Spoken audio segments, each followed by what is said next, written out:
This is Jason Leopold with Truth Out. Recently I traveled to Little Rock, Arkansas to speak with Bud Cummins, the U.S. Attorney for the Eastern District of Arkansas, who was forced out of his position last year to make way for a protege of Karl Rove. Bud Cummins, thanks for being with Truth Out today. Recently, the Justice Department released additional documents and emails showing that some White House officials were engaged in the conversations regarding the U.S. Attorney dismissals. Sarah Taylor, who worked for Karl Rove, had said in one email to Kyle Sampson that you were lazy, and that was the reason that they got rid of you in the first place. What was your response to that, and how would she come to know your work ethic? Well, first, I don't know Sarah Taylor. If I've met her, I don't remember that, but she's not a person that I know. There's really no way for somebody in the White House to have a basis for a personal opinion like that that I'm aware of.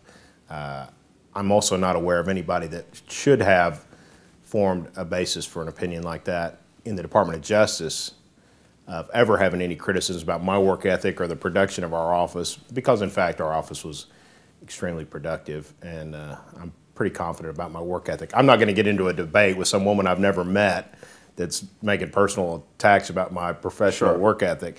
I think you asked the more important question: how would she have that opinion?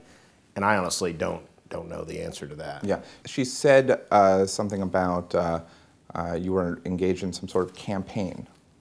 Yeah, did you know what the word campaign meant? To the extent that I might have been viewed as conducting a campaign, the only thing I had done was to admit to the press in December, when this all blew up and I was getting called 10 times a day, I wasn't going to start lying to the national media about whether I was asked to resign or not. I wasn't ashamed of it, so I said simply, yes, it wasn't my idea, I was asked to resign. I think it appears to me that what they saw as a campaign, and she says I was talking to everybody. Well, the only interviews I'd given kind of had that calm the waters, let's not get overexcited, I'm fine, But I had admitted that I'd been asked to resign, and I told them what they had told me, that it was so Tim Griffin could have my job. And apparently that single fact had set her off, and she viewed me as kind of a off the reservation. But who do you think is responsible for putting that list together? You know, I guess I have some theories.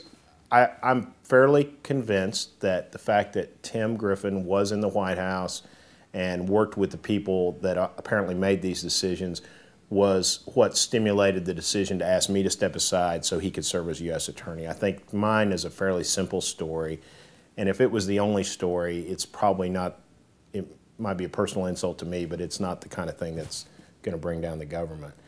I think the other cases may all kind of be different, and it may be that there was a kind of a genesis where they started with maybe this district or maybe another with an idea that maybe it was possible to do what they'd never done before, ask a U.S. attorney that they'd appointed to step aside, and then once that idea kind of took hold, it kind of snowballed on them, and they started saying, well, why don't we ask this one too and that one too, and maybe there were different reasons that people got put on the list. Clearly, it wasn't a very properly supervised plan. It wasn't competently carried out. It wasn't professionally carried out because they weren't making these decisions on any credible performance review basis. That's obvious. And so it was very incompetently handled. But how it started and why it started, I honestly don't know. Do you think that Alberto Gonzales should step down in order to restore the credibility, the integrity of the Department of Justice? I think a new Attorney General would, be helpful in that process. I think that if he were to step down, anyone that would replace him to get through the Senate confirmation process would have to convince Congress that he or she understood the problems that have been created here and was going to move forward to remedy them and clear the air. And have you been contacted recently in the past, say, 4 months by anyone at the Department of Justice asking additional questions, or any Inspector General investigators regarding this? Yeah, I have met with the investigators from OIG and OPR. How recently? It was in May. And what were some of the things that they it was pretty much just we went through all the things that I've been asked or that I've dealt with in the last several months. There was there wasn't a whole lot of new information. It was just more detail. Do you think that this will lead to any sort of criminal inquiry? I don't really have a feel for that. I kind of doubt it. I think that it would be an obstruction of justice or a perjury type charge. Involving who? Well, any number of people that have testified to Congress and claim that they don't know who made these decisions or why, because I think that Kyle Sampson, for instance, he knows exactly where these decisions came from.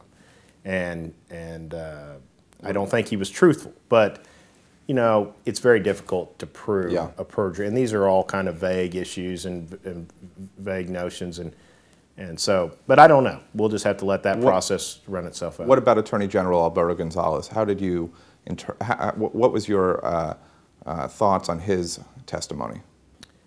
Well, it's disappointing. It's disappointing to see somebody with that much authority and responsibility be so unwilling to take responsibility for something that's happened, and it's very difficult. I mean, I don't think I'm alone in having difficulty believing all his claims that he doesn't really remember meetings he was in, and that this, you know, this unprecedented decision-making process to ask United States attorneys that they'd appointed to step aside was so unimportant to him that he doesn't remember any of the details or why people were selected or why he authorized it.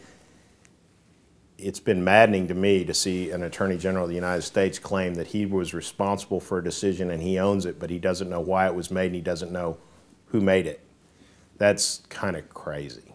In terms of the threat that you received from Michael Elston, do you believe that, maybe you can first talk about that, or what you interpreted to be a threat, not a physical threat, but obviously a... Yeah, it was obvious to me when Mike Elston called me that day. I had a quote in the Washington Post that I'm sure stirred him up, and I was getting a little angry at that point. It wasn't, I mean, it was at least partly intentional on my part to stir them up a little bit, because I was getting kind of disgusted with the way they were treating my 7 colleagues. And so I had this quote in the paper, and up to that point, I'd had these previous conversations with Elston where I had been. And Michael Elston is the Chief of Staff to the Deputy Attorney General, Paul McNulty. And I started this dialogue with him over 3 or 5 phone calls where I'd originally called Paul McNulty. He called me back, and I'd missed his call, so when I called back, he was gone.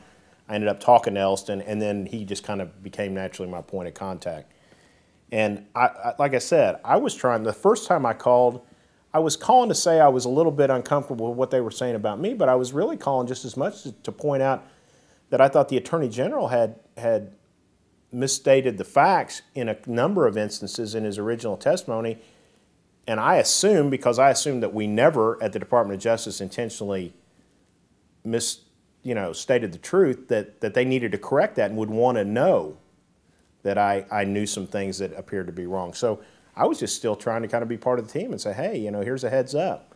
You might want to go check these facts and maybe call over the Senate and tell them you know, accidentally misstated those. Do you think that with installing Tim Griffin in the U.S. Attorney position, did that raise red flags simply because of his close relationship with Karl Rove? Is that what turned it into such a hot-button issue? Well, maybe. I couldn't really speak to that. That didn't make it a hot button issue for me. Do you feel that you confided information in him that he then turned over to individuals at the White House? I don't know what he did. I mean, I'm sure I was very relaxed in my relationship with Tim. And do you still speak with him? We have spoke on occasion. I mean, we don't. So you've spoken to him recently since this thing blew up? I've seen him in the last month. Yeah. What were some of your interactions like? Well, you know, some of it has just been about the process that's been going on. I gave him a heads up, for instance, when I knew that I was going to be asked about conversations I'd had with him. Obviously, I was going to tell the truth, and I wanted him to be aware that those issues were going to be on the table, and I was going to provide the accounts as I remembered them about conversations we had about the nomination process and some things like that had become of interest to congressional investigators and OIG investigators. And so we had a conversation about that, which was cordial, professional. Many of the other U.S. attorneys who I've spoken to said that they've now believed that part of the reason that they were asked to leave is that they did not prosecute specific cases of voter fraud, did you come under any sort of similar pressure? You had some contact with an attorney named William Mateja, I believe his name is, when you were part of the investigation into Governor Matt Blunt. Right. And to correct you, Matt Blunt really wasn't the subject or the target of that investigation. Right, which I was going to say. Yeah. You actually came out and publicly cleared his name and was assured everyone that he was not even a witness in the investigation. But Mr. Mateja, who was part of this organization that was headed by Mark Hearn, is his name, had called you to check in on it. Yeah. Was there? I don't really know exactly what that organization's about or how Bill Mateja was retained by the governor. I can tell you, I don't think he's involved in anything beyond that representation. The Los Angeles Times had quoted you as saying that I'm wondering now about that Blunt case, and you went out and clarified that. Maybe you can clarify that now, because they had made it sound as if that was part of troublesome. Yeah. Well, I have basically told everybody that asked, is there a connection between this Missouri investigation you being asked to resign? Of course, I don't know the ultimate answer to that, because I don't know what happened in Washington in relation to the decisions to ask U.S. attorneys to resign. But based on everything I do know, my answer has been no. I don't have any evidence that there's any connection. Nobody's ever told me anything or suggested anything to me that gives me concern about that. I've given that same response to dozens of reporters. For some reason, this reporter from the Los Angeles Times called me. He got the same answer out of me. We continued to chat, and what I remember telling him, and I assume that his quote comes out of this conversation, I said, here's the problem. These events have cost the Department of Justice its credibility. And before, in cases where nobody was concerned or second-guessing or asking any questions about the motivations behind a case, now here you are asking me, what about this Blunt deal? And somehow that became him quoting me as saying, you know, I wake up every night with cold sweats asking myself, what about this Blunt deal? I don't know how that happened. You'd have to ask him. But no, I have never been concerned personally that there's a connection between the Blunt case and my being asked. In my case, based on everything I know, it's as simple as there was a fellow from Arkansas working at the White House that wanted to be a U.S. attorney, and so they got impatient with me, waiting for me to move on, and asked me to go ahead and move. Thank you for clarifying that. Bradley Schlotzman, who worked in the Civil Rights Division of the U.S. Attorney's Office and had previously been the U.S. Attorney in Kansas City, Missouri, before resigning, he had testified before Congress and faced some really tough questions about whether or not he used a political litmus test in certain hires. But more than that, he was also questioned about why he prosecuted specific voter fraud cases prior to an election. Can you discuss not prosecuting voting cases before an election? I've talked to Mr. Schlotzman. I don't know him well. We talked very briefly on some matter of common interest at some point, and I don't even remember what that was, but I believe he was already in the United States Attorney's Office in Kansas City at the time. So I know who he is, and I've had some dealings with him. Can I ask what those dealings were? I think it was about something about the appointment of a new Court of Appeals judge from Arkansas, and he was just asking me some questions about what kind of judge he was. I think. And did you find it troubling at all that he was prosecuting voter fraud cases prior to an election? Well, I don't know the facts about that case, but I can tell you that generally speaking, there is a process. There's a lot of guidance about voting fraud cases and anything to do with elections. The Department of Justice is very leery of allowing themselves to be depicted as trying to affect the outcome of elections. So they make it very clear to us that no matter what's going on election day, people are calling in saying, oh, there's terrible things going on out here at the polls. We're not supposed to roll out there with FBI agents with FBI on their back and have a big presence at the polls on polling day. If we're going to respond to that, we're going to do it after the fact. We're just going to go out later and investigate and find out what happened, and if there's anybody to prosecute, we'll do it after the election's over. But we're not going to save the election. If it's being stolen, it's probably going to get stolen. And it would be unusual for the department, in my view, to authorize any kind of charge about voter fraud before the election if it could just as easily be charged after the election. Bud Cummins returned to the private sector, where he is now a consultant for a company investing in alternative fuel sources. Despite the scandal that has erupted from the attorney firings, Cummins remains loyal to President Bush and the Republican Party. At Clinton School of Public Service in Little Rock, Arkansas, this is Jason Leopold reporting for Truth Out.